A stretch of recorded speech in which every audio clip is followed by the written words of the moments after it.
Hello everyone, welcome. से last week class में हम कार्नोट इंजन डिस्कस कर रहे थे और आधा हमने डिस्कस कर लिया था, थोड़ा सा रहता है वो आज हम आज वीक क्लास में डिस्कस कर लेंगे। तो कार्नोट इंजन में लास्ट में हमने ये वाला ग्राफ बनाया था। तो आज इस ग्राफ को समझते हैं कि होता क्या। देखो यहाँ पे P1 है, V1 है और टेम्परेचर TH है। ठीक है, यहाँ पे P2 है, V2 टेम्परेचर TH है, यहाँ पे P3 V3 टेम्परेचर TC है और यहाँ पे P4 V4 टेम्परेचर TC है। ठीक है, जो ये फर्स्ट वाला प्रोसेस होगा ये होगा हमारा रिवर्सिबल आइसोथर्मल एक्सपेंशन। ठीक है, जो सेकंड वाला प्रोसेस होगा ये हो गया reversible isothermal expansion. Reversible isothermal expansion हो गया, ये हो गया रिवर्सिबल एडियाबैटिक एक्सपेंशन, ये हो गया रिवर्सिबल आइसोथर्मल कंप्रेशन और ये हो गया रिवर्सिबल एडियाबैटिक कंप्रेशन। ठीक है, तो ये वाला ग्राफ हमने इसका वर्क डन हमने लास्ट क्लास में निकालना था। अब हमें टोटल इंटरनल एनर्जी निकालनी है। टोटल इंटरनल एनर्जी हमारी किसकी इक्वल आएगी, जीरो की इक्वल आएगी, क्योंकि हमें पता है साइक्लिक प्रोसेस है और हमें पता है कोई भी रिवर्सिबल साइक्लिक प्रोसेस है वहाँ पे जो साइक्लिक इंटीग्रल होता है किसी भी स्टेट फंक्शन का वो किसके इक्वल आता है, जीरो के इक्वल आता है। और इंटरनल एनर्जी का हमारा स्टेट फंक्शन है तो इसका जो साइक्लिक इंटीग्रल है वो यू के मतलब जीरो के इक्वल आएगा। ये मैंने आपको बता दिया, वैसे अगर आप निकाल के देखना चाहो तो निकाल के देख सकते हो। अब हम निकालते हैं टोटल वर्क डन। तो टोटल वर्क डन हम कैसे निकालेंगे, देखो टोटल वर्क डन हम नंबरिंग कर देते हैं। यहाँ पे A है, ये B है, ये C है और ये D है। तो A से B जाएंगे, B से C, C से D एंड D से वापस से जाएंगे। तो वर्क डन निकाल लेंगे, work done A to B plus work done B to C plus work done C to D and plus में work done D to A। ये सभी वर्क डन हमने लास्ट क्लास में निकाल लिए थे। तो मैं डायरेक्ट यहाँ पे वैल्यूज लिख रही हूँ। तो हमारा फर्स्ट ईयर थी minus RTH ln V2 by V1 plus का CV ln TC minus TH। ठीक है, अगला minus RTC ln V4 by V3 और लास्ट है प्लस का CV TH माइनस TC। तो ये हमारी जो डिफरेंट वर्क्स थे सभी प्रोसेसेस में ये हमने टोटल निकाल लिया और इन सब का जो टोटल करेंगे वो इसके इक्वल आएगा। अब इसको फर्दर सॉल्व करते हैं। तो ये क्या होएगा, देखो ये इसको हम सॉल्व करेंगे तो ये बचेगा माइनस का RTH ln V2 by V1 minus का RTC ln V4 by V3, क्योंकि ये दोनों टर्म्स है जो CV वाली ये कट जाएंगे आपस में। ठीक है, ये दोनों टर्म्स खोल के देख लेंगे, दोनों कट जाएंगे आपस में, तो हमारा ये बचता है। अब इसको हमें V4 और V3 को V2 और V1 के टर्म में लिखना है तो हम कैसे लिखेंगे, देखो इसके लिए हमें प्रोसेस कंसीडर करने पड़ेंगे। देखो पहले तो हम जाएंगे B to C और फिर हम जाएंगे D to A, मतलब ये दोनों प्रोसेस हमने ली है। ठीक है, अब B to C में क्या हो रहा है हमारा, B to C में क्या है, हमारा टेम्परेचर TH है, राइट। यहाँ पे टेम्परेचर TH है ना और हमारा वॉल्यूम है V2 और यहाँ पे टेम्परेचर कितना है, मतलब TH ही और वॉल्यूम क्या हमारा V3 है। और D to A में जाएंगे, हमारा टेम्परेचर कितना है, TC है, यहाँ पे हमने TC है टेम्परेचर और वॉल्यूम कितना है V4। सिमिलरली यहाँ पे TH है, ऊपर देखो A पे, और हमारा वॉल्यूम कितना है V1 है। ठीक है, अब जो हमारा एडियाबैटिक प्रोसेस होता है वहाँ पे क्या होता है, TB की पावर गामा माइनस 1 कांस्टेंट होता है, तो हमने यही लगाना है। यहाँ पे लगाएंगे सब में gamma minus 1 gamma minus 1 gamma minus 1, यहाँ पे गामा माइनस 1 लगा देंगे। ठीक है, अब इसको आप लिखो TH बाई TC किसके को लगा, मतलब इस TH को, ये TC है सॉरी, क्योंकि V3 के केस में हमारा TC था देखो। ठीक है, तो TH by TC is equal to कितना आएगा, V3 बाई V2 की पावर गामा माइनस 1। सिमिलरली यहाँ से कितना है TH by TC is equal to कितना आया, TH by TC is equal to V4 by V1 और ये आएगा गामा माइनस 1 पावर आ गई। ठीक है, इसके बाद हम करते हैं, देखो ये दोनों क्या है, सेम सेम है तो इन दोनों को इक्वल लिख सकते हैं।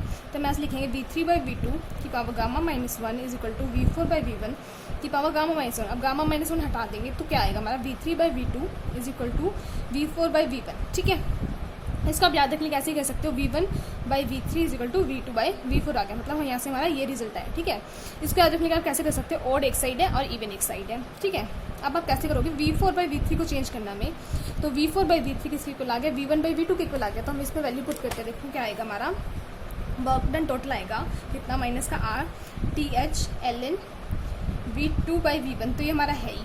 ठीक है, माइनस का RTC ln V4 by V3 को हमने क्या लिखा, देखो V4 बाई V3 लिखने तो कितना आएगा, V1 बाई V2 आएगा, V1 बाई V2। ठीक है, अब हमें ln का फंक्शन पता है कि अगर ln A बाई B होता है और हमें ln B बाई A बनाना है तो क्या आएगा, नेगेटिव साइन आगे आ जाएगा। तो इसमें भी वही कर देंगे, माइनस का RTH ln V2 by V1 और यहाँ पे इसको रिवर्स करना, साइन अपोजिट कर देंगे, प्लस का RTC ln V2 by V1। ठीक है, अब ये जो चीज़ कॉमन है इसको कॉमन ले लो, माइनस का R ln V2 by V1 और ये आ गया TH प्लस माइनस आएगा, सॉरी TH माइनस TC। ठीक है, तो ये हमारा आ गया total work done in case of Carnot engine. ठीक है, तो ये हमारा आएगा टोटल वर्क डन आएगा। अब टोटल वर्क डन तो आ गया। इसमें जो सबसे इंपॉर्टेंट टर्म होती है वो हमारी क्या होती है, हमें एफिशिएंसी निकालनी होती है, जिसको हम ईटा से डिनोट करते हैं। तो ईटा की हमारी एफिशिएंसी है। और हमें पता है कि कोई भी सिस्टम है, रियल सिस्टम है, जो उसकी एफिशिएंसी 100 के इक्वल नहीं हो सकती, मतलब एफिशिएंसी होगी जो हमेशा लेस देन 1 होगी। ये बात बहुत ही ज़्यादा इंपॉर्टेंट है, इसको याद रखना, ठीक है। अब एफिशिएंसी का फॉर्मूला क्या होता है हमारा, आउटपुट बाय इनपुट, ठीक है। आउटपुट हमारा क्या होता है, जो आउटपुट क्या था, जो आउटपुट क्या निकला हमारा, गैस ने वर्क किया, मतलब क्या हुआ, एक्सपेंशन हुआ, तो वर्क डन बाय गैस, ये हमारा क्या हो गया, आउटपुट हो गया। और इनपुट क्या था, इनपुट क्या था, जो ये गैस थी इसने काम किया, एक्सपेंड हो गई, और जो नीचे सोर्स था इसने इससे हीट एब्जॉर्ब कर ली, तो हमारा इनपुट क्या था, हीट इसने ली है, तो हीट एब्जॉर्ब, ठीक है।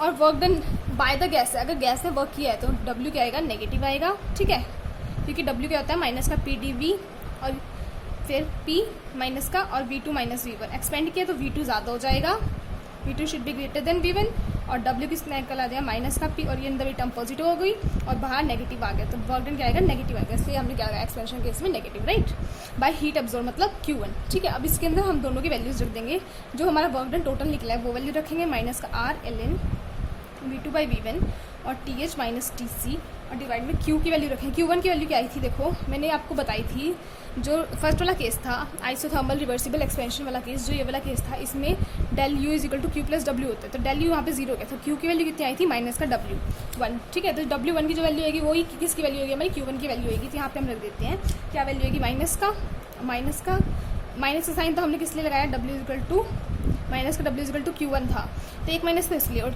W1 की वैल्यू कितनी है, TC नहीं आएगा, TH आएगा, क्योंकि ऊपर क्या था, सोर्स का टेम्परेचर था, ठीक है, ln V2 बाय V1, ठीक है। अब इसको आप सॉल्व करोगे तो हमारा सॉल्व करने के बाद क्या आएगा, देखो ln T हमारा सॉल्व करने के बाद आएगा टेम्परेचर टर्म बचेगी, TH minus TC divide by TH, तो हमारा जो एफिशिएंसी का फॉर्मूला आएगा वो क्या आएगा, TH minus TC divide by TH, तो ये हमारा किसका आ गया, एफिशिएंसी का फॉर्मूला आ गया। एक और फॉर्मूला आता है एफिशिएंसी का, वो होता है Q1 plus Q2 divide by Q1, ठीक है। तो ये दो फॉर्मूलेज है एफिशिएंसी के जो आपको याद रखने हैं। देखो हम लोग बोल रहे हैं कि ईटा हमेशा लेस देन 1 आएगा, इक्वल टू 1 क्यों नहीं आ सकता ईटा, ये हमें देखना है। देखो अगर हम TC को 0 रखते हैं, ठीक है, तो ईटा कितना आ गया, TH by TH equal to 1 आ गया, तो लेकिन TC को हम 0 नहीं लिख सकते, TC किसका टेम्परेचर है, सोर्स का टेम्परेचर है, और जो सिंक का टेम्परेचर है, और जो सिंक का टेम्परेचर वो कभी 0 नहीं हो सकता। या फिर हमारे पास सेकंड पॉसिबिलिटी क्या बनती है, अगर हम TH को इन्फिनाइट रखते हैं तो ईटा कितना आ गया, TH minus TC divide by मतलब इन्फिनिटी बाई इन्फिनिटी, तो कितना आ गया, 0 आ गया। और जो हमारा TH है वो भी क्या है, इन्फिनिटी नहीं हो सकता, ठीक है। और थर्ड केस क्या आता है, अगर TH is equal to TC हो जाए तब भी जो सिस्टम है वो वर्क नहीं करेगा, मतलब ईटा छोड़ो, आप ये बोल दो कि वहाँ पे सिस्टम, अगर आपको ये बोला जाए कि ये सिस्टम वर्क कर रहा है नहीं कर रहा, तो वहाँ पे आप TH is equal to TC आ रहा है अगर वहाँ पे, तो हम बोल देंगे सिस्टम वर्क नहीं करेगा। तो हमारे पास जो ईटा के यहाँ पे फॉर्मूलेज आए हैं हम वो देख लेते हैं। देखो ईटा का फॉर्मूला है माइनस का W और Q1, ठीक है। पता मुझे इससे एक बात याद आ गई W से, हमारे स्कूल में एक सर थे, वो है ना W को W बोलते थे और हम लोग है ना पूरा दिन हंसते थे, ठीक है।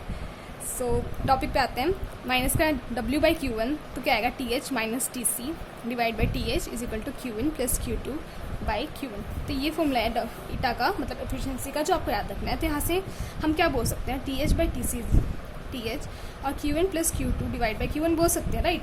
अब इसको अलग अलग करो, TH by TH minus TC by TH, ठीक है, Q1 बाई Q1 प्लस का Q2 बाई Q1 कर सकते हैं हम यहाँ से। तो ये कितना हो गया, 1 minus TC by TH is equal to 1 plus Q2 by Q1।